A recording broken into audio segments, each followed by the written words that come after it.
First of all, happy birthday. Thank you, thank you. It's just crazy timing, I guess, that you're here unveiling your new movie and it's your birthday.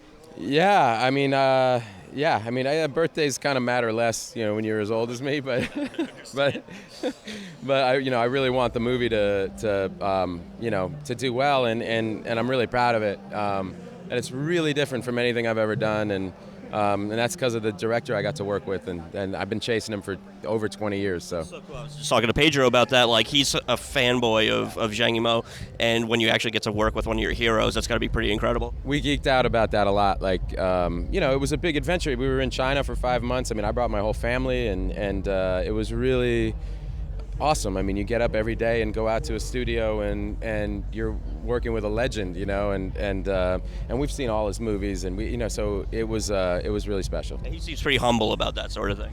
He's like all these great directors that I've worked with. They're just not full of themselves at all. They're like, it's the project is everything, and their ego doesn't enter into it. It's all about like the thing that they're building, and how you can help them do that. It's just such an interesting movie because it seems like a melding of a bunch of different genres. You got a period piece, you have a war film, you have a monster movie. Is that kind of what appealed to you? Just like this crazy mix of genres? Yeah, it was completely different from anything I'd ever done, but with his visual style, which is just he's peerless. You know what I mean? Like, he's unbelievable. And I went, I can't.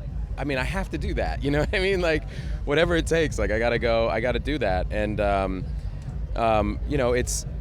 Hopefully it'll work on the level of being like a creature feature, from my childhood. I used to love those movies, but it's also it's through his eyes, and that's, I mean, he color codes the army so that like this secret army is like, it's like they're these unbelievable colors, like they all have different duties, and it's just like it's just visually unlike anything you've ever seen. It's really awesome. Of course, like, the monsters are going to be CG, but so much of it looks practical, like the costumes, all the people there. Talk a little bit about just getting on set and seeing like all of these like amazing costumes. And Well, yeah, I mean, Weta did the costumes, and Weta did the weaponry, right? So all the weapons were built by them.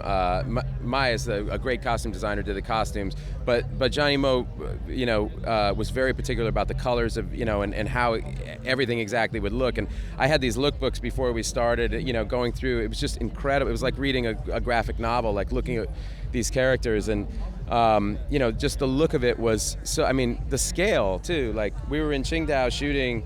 I mean, there would be 500 or 1,000 extras, like all in battle gear, like all with these weapons that were like Weta design weapons. And then you have ILM coming in to do anything that's, all the effects and all the green screen is ILM. So it was kind of like a dream team, but all through his eyes. That's the most important thing, is like, he's really the reason this movie should be made. in terms of scale, do you think it's the biggest movie you've ever been a part of? No doubt. Yeah, no doubt. I mean, I would stand on set, Pedro and I would be like, not only are we in a Zhang Yimou film, but like, look around you. There's like 1,000 people here. And like he said out there, we had over 100 translators on the set. Like, just translators. I mean, I think of like the crew on like Good Will Hunting. Like, I don't know, we have 50 people maybe, like on the whole thing. So, it was just the scale of it was awesome. Thank you so much. All right, Appreciate it. Have a great day. Yeah, thank you.